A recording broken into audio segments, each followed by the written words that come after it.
Salut les dresseurs, c'est Furet, on se retrouve pour les tâches 50 de la tour, on va clore cette série en beauté.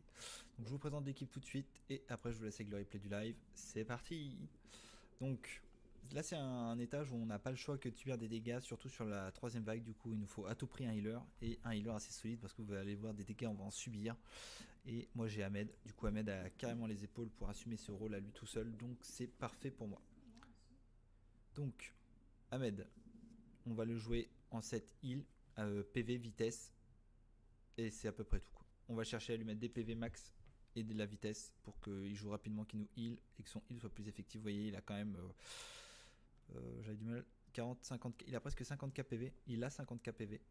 Donc c'est vraiment, on va avoir des bons ticks de heal et son S3 aussi qui réduit les délais, donc c'est pas mal de ce côté-là. Après on a toujours la Ling Xiao qui est toujours le même set habituel, vitesse, précision, attaque, dégâts crit, qui est là pour poser le break def et réduire les PA avec son S1. Vous allez voir, c'est très très important. Vous verrez que sur le replay, je pose parfois des moments d'hésitation entre le S2 et le S3. Parce que le S2 fait plus de dégâts mais il réduit pas les PA. Du coup, quand je vois que le boss est bien en arrière que de toute mon équipe, je vais me permettre d'appuyer sur S2 pour rentrer un peu plus de dégâts. Et en général, c'est toujours S1. Et dès que j'ai plus mon passif, hop, je remets S3. Et j'enchaîne avec les S1 tout le temps.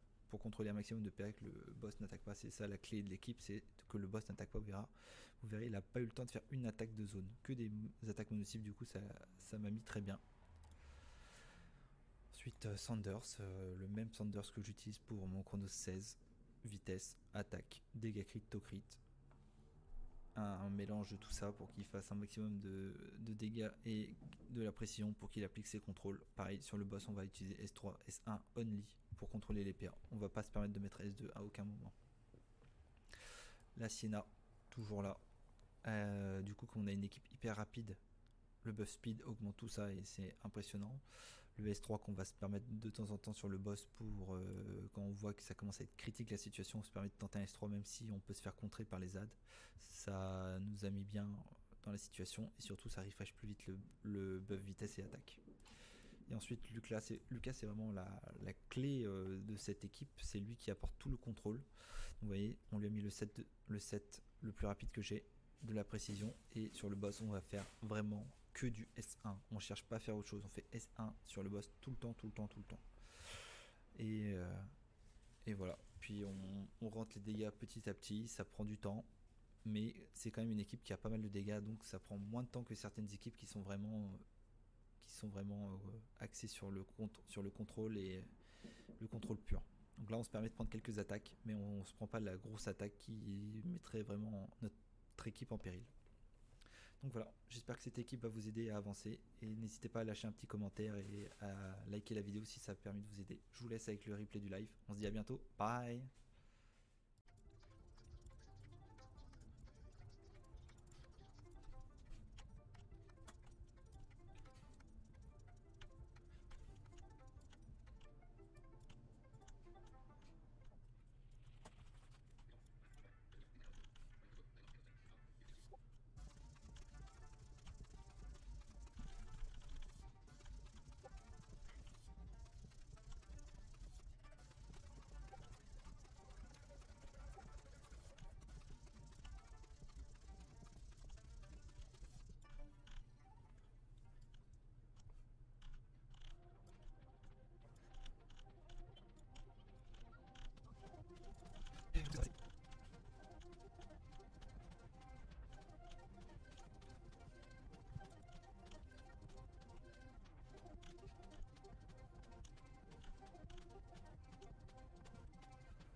C'est un petit peu un coup de poker ici. Hein.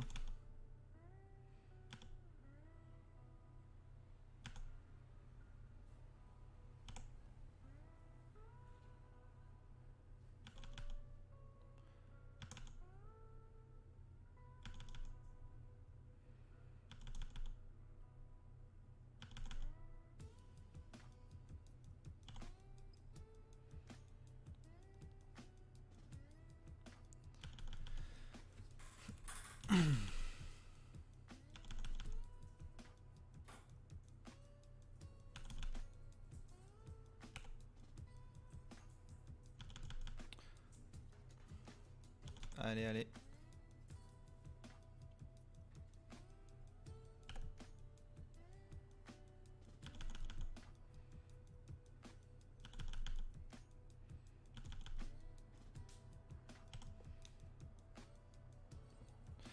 On est plutôt pas mal là. Faut que ça tienne.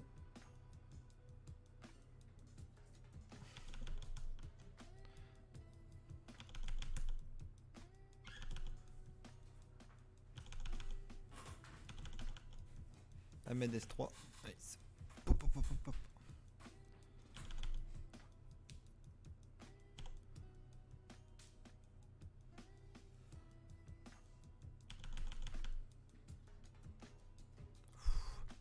Ça, on est toujours sur de l'auto-attaque. Heureusement que c'était pas son attaque de zone parce que je pense que sinon on serait mort là.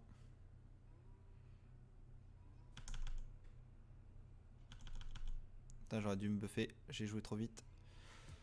Ok. J'ai encore un stack de coups critiques. C'est parfait. Allez, ça va passer. On se buff.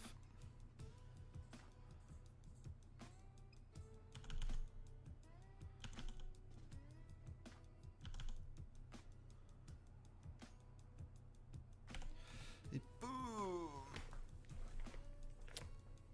Nice. Ça passe tranquille.